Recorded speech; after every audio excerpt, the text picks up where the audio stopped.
सियासी बातें हैं वो तो अपनी जगह, लेकिन एक जो अच्छी खबर, एक और पाकिस्तान की जीत और पाक भारत जंग पे अक़वाम मुत्तहिदा की मारीन की भी एक रिपोर्ट सामने आई है, जो कि खुसूसी मारीन ने जो मई में पाक भारत जंग थी उसमें पाकिस्तान के मौक़िफ़ की तायीद करते हुए भारत के हमले को गैर कानूनी करार दिया है। और उसके साथ साथ जो सिंध तास मुआहिदा था उसकी खिलाफ वर्जी पर भी भारत के ख़िलाफ़ एक चार्जशीट जारी कर दी है। और बस यहाँ पर नहीं हुआ, अक़वाम मुत्तहिदा के सवालात पर जो सवालात दिए गए उस पर भारत को सुबकी हुई और भारत उस पर लाजवाब भी हो गया। पाकिस्तान उसमें सुरखरू ठहरा एक दफ़ा फिर। मुख्तसर बताते चले कि जो सवालात भारत को दिए गए और भारत उनके जवाब ना दे सका। क्या भारत के पास अपने लगाए हुए इल्ज़ामात का कोई सबूत है जो उसने पाकिस्तान पर लगाए थे? सवाल नंबर 2, क्या भारत ताकत के गैर कानूनी इस्तेमाल से इंसानी ज़िंदगियों के नुकसान का अजाला कर सकेगा और उस पर माफ़ी मांगेगा? क्या भारत सिंध तास मुआहिदे की जिम्मेदारियां अदा करेगा और पाकिस्तान के कानूनी बुनियादी इंसानी हुकूक की पासदारी करेगा? क्या भारत सिंध तास मुआहिदे की डेप्यूटी रेजोल्यूशन की शिकों की पासदारी का इरादा रखता है?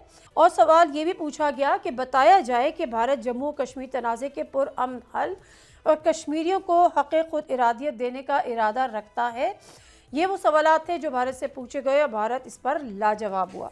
लेकिन मसला ये है कि जो पानी रोका जा रहा है सिंध तास मुआहिदे की खिलाफ वर्जी करते हुए भारत की जानिब से, उससे पाकिस्तान में फूड सिक्योरिटी के लिए चैलेंजेस हो सकते हैं, फसलों को भी यकीन उससे नुकसान होगा, ये भी बात। और उसके साथ साथ कुछ सियासी गुफ्तगू। राना तनवीर हुसैन साहब, federal minister for national food security and research, PMLN के सीनियर रहनुमा, हमारे साथ मौजूद हैं। अस्सलाम वालेकुम राना साहब। जी वालेकुम। राना साहब, मुझे पता है आपकी तबीयत कुछ नासाज है, लेकिन थैंक यू वेरी मच उसके बावजूद टाइम देने के लिए। सर ये बताइए, सिंध तास मुआहिदे की खिलाफ वर्जी भारत ने की है और अभी तक मुस्तकिल कर रहा है, लेकिन इससे जो पाकिस्तान को फूड सिक्योरिटी के चैलेंजेस सामने आ रहे हैं और पानी डेफिनेटली जब नहीं छोड़ा जाएगा मुनासिब मक़दार में तो फसलों को नुकसान होगा, इस पर गवर्नमेंट का क्या मौक़िफ़ है और क्या प्लानिंग है? देखिए, गवर्नमेंट ने तो पहले दिन से ही ये कहा था कि अगर वो पानी को बंद करता है या पानी को एक हथियार के तौर पे इस्तेमाल करता है, क्योंकि वो जो हमारे 10 मई का उनके साथ कन्फ्लिक्ट आया था तो उसमें उनको बड़ी सुक्की हुई थी और जो दुनिया में काफ़ी रसवाई उसकी हो रही है। और आज जो आप बता रहे हैं कि वहाँ पे UN ने जिस तरह रिपोर्ट दी है, तो इसमें मैं समझता हूँ कि एक तो खैर जो सिंध तास ट्रीटी है उसमें वर्ल्ड बैंक जो है वो गारंटर है। तो मुझे नहीं अभी तक समझ आ रही कि इसको क्यों नहीं उस एंगल से लिया गया। और हमने तो इसको डिक्लेयर किया था कि हम इसको एक्ट ऑफ वार तस्वर करेंगे अगर वो पानी को बंद करेगा। तो इस तरह के दरिया, जो इरिगेशन डिपार्टमेंट जो है पंजाब का, उसका भी एक स्टेटमेंट आया है, एक प्रेस रिलीज, कि इस फ्लो जो है दरियाओं में, चिनाब में, झेलम में और कम हो रहा है। तो इससे मैं समझता हूँ कि आने वाले दिनों में हमें बहुत ज़्यादा एक चैलेंज का सामना करना पड़ सकता है। तो सर पे वे आउट क्या है? हुकूमत ने क्या सोचा है, क्या करेंगे? देखिए ना, अभी तो ये लीगल एक हम गए हुए थे उस प्लेटफॉर्म पे, जैसे अब ये जो वर्डिक्ट है वो हमारे फेवर में आया है कि ये उसने इलीगल एक्ट है उसका। तो अब उसके फर्दर देखते हैं क्या इम्प्लीकेशन है, किस तरह उसको इम्प्लीमेंट किया जा सकता है। यकीनन, क्योंकि भारत की हरदर्मी तो बरकरार है और बरकरार ही रहेगी, जिस तरह से कश्मीर के मामले पे भी उसकी हरदर्मी बरकरार है। तो नुकसान तो हमें है। क्या इसको जो आबी दहशतगर्दी हमने तस्वुर किया था, तो क्या इस पर हम क्या अब करेंगे इसको लेकर? देखिए, हमने तो कहा था कि इसको एक्ट ऑफ वार हम तस्वर करेंगे, तो जितने भी मेजर हम ले सकते हैं लेंगे। इस तरह तो बिल्कुल हम चुप तो नहीं कर सकते। एक हमें जीत मिली है या हमारी फतह हुई है उस इंटरनेशनल फोरम पे जिसका आप जिक्र कर रहे हैं, मैं समझता हूँ उसके बाद डेफिनेटली हमारा जो स्टांस है वो मजबूत हुआ है और हम इसको आगे लेके बढ़ेंगे। ठीक है, अब आ जाते हैं आज सियासी थोड़ी गुफ्तगू। आपसे कबल हम फवाद चौधरी साहब से गुफ्तगू कर रहे थे, जो कि एक मुफाहमती मिशन लेकर चल रहे हैं। फवाद चौधरी साहब का कहना यह था कि हुकूमती जो बहुत सारी हुकूमती शख्सियात, यानी हुकूमती सतह पर भी सबको नहीं कह सकते, कुछ इस बात पर कायल हैं कि पॉलिटिकल टेम्परेचर नीचे आना चाहिए। मैंने उनसे पूछा कि नवाज़ शरीफ का बताएं ना कि असल जो इसका कोई अथॉरिटी है, कोई पावर है तो नवाज़ शरीफ साहब है, उनका क्या मूड है? सर क्या मूड है आपका? आपकी शहबाज शरीफ साहब से भी मुलाकात हुई, नवाज़ शरीफ साहब के भी आप पुराने साथी हैं, आप खुद एक सीनियर वज़ीर हैं, एक आपका मकाम है PMLN पे, क्या चाहते हैं? पॉलिटिकल टेम्परेचर नीचे आए? नहीं, देखिए, हम तो चाहते हैं, हमारी गवर्नमेंट है और हमने हमेशा कोशिश की है कि इस पे हमें जो है पॉलिटिकल स्टेबिलिटी लानी है, ताकि जो प्राइम मिनिस्टर का एजेंडा है वो तो इकोनॉमिक प्रोग्रेस का है, रिवाइवल ऑफ इकोनॉमी है। जैसे पहले डिफ़ॉल्ट से उन्होंने, पहले जो PDM की गवर्नमेंट थी उससे डिफ़ॉल्ट से हमने उसको निकाला, जो खतरा था उसको, रेड लाइन थी, उससे बड़ी मेहनत से रात दिन उन्होंने फायर टूर करके, कर्जे विजिट ले करके लेकर। तो जी। मैंने कहा क्योंकि इन्वेस्टमेंट तो नहीं आई ना, तो कर्जे ले लेकर ना सर। नहीं नहीं नहीं, मैं उसकी कर रहा हूँ डिफ़ॉल्ट की बात। तो डिफ़ॉल्ट से हमने उसको निकल गए। अब रही बात रिवाइवल ऑफ इकोनॉमी की, उस पर इन्वेस्टमेंट फोरम हम किए हैं, बहुत सारा B2B फोरम किए हैं, चाइना में, सऊदीया में, हर जगह पे हम कर रहे हैं, कोशिश कर रहे हैं। और हम तो कहते हैं कि नो एड, हम ट्रेड पे बिलीव करते हैं, trade, we want trade not ad, तो उस पर हम फोकस है। लेकिन अगर आप समझें कि फौरी तौर पे कि जो कर्जे हैं उनको लेना बंद कर दें, तो सिस्टम उस तरह तो सस्टेन नहीं करेगा। तो इंशाल्लाह आप देखेंगे जिस तरह ग्रोथ आ रही है, तो प्राइम मिनिस्टर साहब दिन में 2-3 मीटिंग, 4 मीटिंग करते हैं इकोनॉमी के ऊपर, तो इंशाल्लाह बेहतरी आएगी। ये बड़ा एक लॉन्ग टर्म, एक सब्र आज़मा काम होता है। पॉलिसीज़ का जो रिजल्ट आता है, फ्रूट आता है, पॉलिसीज़ अब काम कर रही हैं और उनको इम्प्लीमेंट अब कर रहे हैं, तो इंशाल्लाह उससे आप देखेंगे कि बेहतरी की तरफ हम जाएंगे।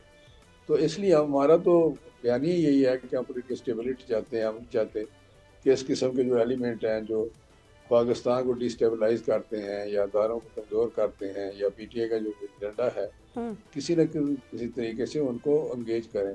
लेकिन उनकी हट धर्मी ही कुछ ऐसी है कि उस पर फिर बात ख़त्म हो जाती है। सर अपोजिशन है, लीडर उनके जेल में है, उनकी अधर्मी तो शायद 100% ना से ही 55-70% जस्टिफाइड है, मगर हुकूमत क्या कर रही है पॉलिटिकल टेम्परेचर को नीचे लाने के लिए? आप अडियाला जेल के आगे जो है उनकी बहनें बैठी रहती हैं, आप लोग मुलाकात नहीं कराते, उस पर सोने पे सुहागा ये कि पहले पुलिस उनको मार के भगाती थी, अब उन पर वाटर कैनन का इस्तेमाल होता है, फिर उसको हुकूमती वज़रा आके कहते हैं कि ये बिल्कुल दुरुस्त अमल है, फिर आप कभी इंदिया देते हैं कि PTI पे पाबंदी लग जाएगी, फिर ख़बरें आती हैं कि गवर्नर राज वहाँ पर लग जाएगा। हुकूमत की ख्वाहिश हो सकता है हो, अगर मैं आपकी बात दुरुस्त मान लूँ, लेकिन हुकूमत के इनिशिएटिव्स क्या हैं जो हम समझे कि हुकूमत कोशिश कर रही है कि पॉलिटिकल टेम्परेचर नीचे आए? देखिए, मुझे भी कोई समझ नहीं आती कि किस तरह आपके जो एनालिसिस होते हैं, कि आपने KPK का देखा, जब से KPK की गवर्नमेंट आई है, उनको हमने गवर्नमेंट वहाँ पे उनकी बनी और उसको एक्सेप्ट किया, और वहाँ से इन्होंने इस्लामाबाद पे चढ़ाई की, वहाँ पे इन्होंने जिस तरह काम किए, लेकिन उसके बावजूद थोड़ा सा टॉलरेंस शो की, और कॉन्स्टिट्यूशनल तो ऑप्शन थे हमारे पास, लेकिन हमने कोई उसको एक्सरसाइज नहीं की। इस तरह जब मुलाकातें होती रही, फिर जब मुलाकातें कराते हैं तो बाहर आके जब वो पॉलिटिकल स्टेटमेंट देते हैं, तो ये बताएं कौन किस जगह पे है कि जो मियां नवाज शरीफ साहब जब जेल में थे तो हम भी मिलते थे, तो बाहर आकर कोई स्टेटमेंट तो नहीं देते थे, कोई तमाशा तो नहीं लगाते थे बाहर गेट पे, जेल के गेट पे। तो ये तो किसी तरीके से भी उनका कंडक्ट जो है उसको बेहतर करना पड़ेगा। तो गवर्नमेंट तो बिल्कुल एक कदम वो उठाएंगे तो हम 2 कदम उठाएंगे। सर आप एक कदम उठाएंगे तो फिर शायद वो 2 कदम उठाएंगे। आप हुकूमत हैं, आप जब मियाँ साहब से मुलाकातें करते थे, कभी ऐसा वक्त मुझे तो याद नहीं है कि आप हमें ये पता चला और हमने इस पर कोई प्रोग्राम किया हो कि PMLN की क़यादत को मिलने नहीं दिया जाता। नवाज शरीफ साहब उस भी पॉलिसी बनाते थे, जेल में थे तब भी पार्टी चलाते थे, जब लंदन चले गए और पे इश्तिहारी करार दिए गए, मफरूर करार दे दिए गए, तब भी पूरी की पूरी काबीना वहाँ पर जाती थी, उनकी इंस्ट्रक्शन लेते थे, वापस आते थे, पार्टी चलाते थे, हुकूमत चलाते थे। तो कभी आप पे तो पाबंदी नहीं लगी मुलाकातों के हवाले से, आपकी पोजीशन ही नहीं थी, ना कभी मियां नवाज शरीफ साहब को कैद तनाई में रखा गया। ये आपके ख्यालात हैं इस किस्म के। वो जो था प्राइम मिनिस्टर उस वक्त, जो इमरान खान है, उसकी आपने स्पीचेस सुनी, उनके बयान सुने कि मैं ऐसी उतार दूंगा, मैं इनको ऐसा मज़ा चखाऊंगा, मैं फर्श पे लिटाऊंगा। तो ये चीज़ें सारी आपके सामने हैं। ऐसे ना करें कि कोई ऐसा हमारे साथ कोई ज्यादती नहीं हुई। सारे के सारे जेलों में थे लोग। जो कौन सब हमारा सीनियर बंदा था जो जेलों में नहीं था, इंक्लूडिंग मियां नवाज शरीफ और उनकी फैमिली, शहबाज साहब हैं या मरियम बीबी हैं। दरवाजे तोड़े गए होटलों के, बहुत ही कुछ हुआ है। हम्म। तो मैं समझता हूँ कि ये चीज़ें आप शायद भूल जाते हैं सारी चीज़ें, लेकिन इसके बावजूद जो पार्टी है वो तरीके इंसाफ वो चल रही है अंदर से। अब जो इतनी बड़ी चेंज, जो अफरीदी को चीफ मिनिस्टर बनाया है इन्होंने, वो अंदर से ही उन्होंने कहा है ना कि अफरीदी को मैं चीफ मिनिस्टर बनाता हूँ। तो इससे ज्यादा और क्या किसी ने चलानी होती है पार्टी, वहीं से चल रही है सारी। फिर आफरीदी की जो एक जो वहां मुलाकात से भी नहीं करवाने दी आप लोगों ने? किस किस की, अफरीदी की? हम्म। अफरीदी की कोई एंटाइटलमेंट तो नहीं है ना कि उसको जरूर कराएं, कोई चीफ मिनिस्टर है, नहीं उसकी तो ना फैमिली है कराने की वो वजह क्या है? अब तो नहीं नवंबर भी जब ये गुजर गया। नहीं नहीं, जब वो तमाशा लगाते हैं बाहर आके, वो एफिडेविट दे दें कि हम नहीं कोई सियासी एक्टिविटी करेंगे, जाएं केपीके में जाके वहां बयान देते रहे। लेकिन जेल के बाहर गेट पे जो होता है वो नहीं आपको पता? इस तरह तो नहीं होता, ठीक दुनिया है। में किसी जगह नहीं होता। ठीक है सर, नवाज शरीफ साहब का एक बयानिया था जो कि बड़ा मशहूर बयानिया था एहतसाब का, कि उनके साथ जिसने ज़्यादती की उसका एहतसाब होना चाहिए। क्या जनरल फैज़ हमीद साहब के जो सज़ा हो गई, उनका कोर्ट मार्शल हो गया, तो ये मुकम्मल हो गया उनका मुतालबा जो नवाज शरीफ साहब का एहतसाब का होता था? मुतमईन है अब नवाज शरीफ साहब? देखिए, मैं समझता हूँ फैज हमीद को जो हुआ है वो बिल्कुल उसके बल्कि और भी मेरा ख्याल जरूर होना चाहिए। जो उसके कारनामे थे या जो उसने ऐसे ऐसे एक्शन किए, जिसमें और भी बहुत सारे केसेस बन सकते हैं। लेकिन अगर इंटरोगेशन में पता चला मजाज अथॉरिटी को हम्म। कि कोई और चीज, कोई और लोग भी इन्वॉल्व हैं उसके साथ, तो डेफिनेटली वो भी उस पे कोर्ट के कटहरे में आएंगे। और वो और लोग वो कौन तो कौन हो अब सकते हैं सर? नहीं, मैं तो ये कह नहीं ना सकता, वो तो वही बताएगा कि किसको उसने, अगर अगर उसने को बयान दिया है, अगर किसी को इम्प्लीकेट किया है, तो फिर ही है ना। हमारे पास तो वो स्टेटमेंट नहीं है उसकी। नहीं, आपके पास तो कोई स्टेटमेंट नहीं है, लेकिन जब नवाज शरीफ साहब बात करते थे तो वो फैज़ हमीद को भी मुखातिब करते थे, जनरल बाजवा को भी मुखातिब करते थे। हम तो कहते हैं कि कोई तीन चार जज थे और जो मुलव्वस थे इन लोगों में, जो अलाकार बने हुए थे, हम्म। तो ज्यादा तो फैज हमीद ही था इसका करता था सारी चीजें जो और करता था। जनरल बाजवा इसमें नहीं आते, उनका कोई रोल नहीं? नहीं, भाई बाजवा साहब ने तो वहाँ पे उसको यहाँ से ट्रांसफर किया, पिशावर लगा दिया, वहाँ भी वो नहीं रुके तो फिर पालपुर पे ही दे दिया। वो तो एक्शन करते रहे हैं। अच्छा ठीक है, यानी पीएमएलएन की डिमांड या नवाज शरीफ साहब की डिमांड कम से कम जनरल बाजवा के एहतसाब की नहीं है? नहीं, अगर उसके कोई एविडेंस मिली तो क्यों नहीं, लेकिन मैंने बताया कि फैज हमीद के साथ जो गठजोड़ रहे, हम्म। तो आपको याद होगा कि यहाँ से निकाल के, और लड़ाई भी इमरान खान की यही हुई थी ना कि इसको फैज हमीद को मैं नहीं छोड़ना। आई आई में DGIS था, तो उन्होंने तो उसको वहाँ से निकाला, आपको याद होगा। ठीक है। अच्छा ये बताएं सर कि एक DGICR की प्रेस कॉन्फ्रेंस होती है और उसके बाद ये बताया जाता है हमें कि जी जो इमरान खान साहब हैं वो अब एक सिक्योरिटी थ्रेट है।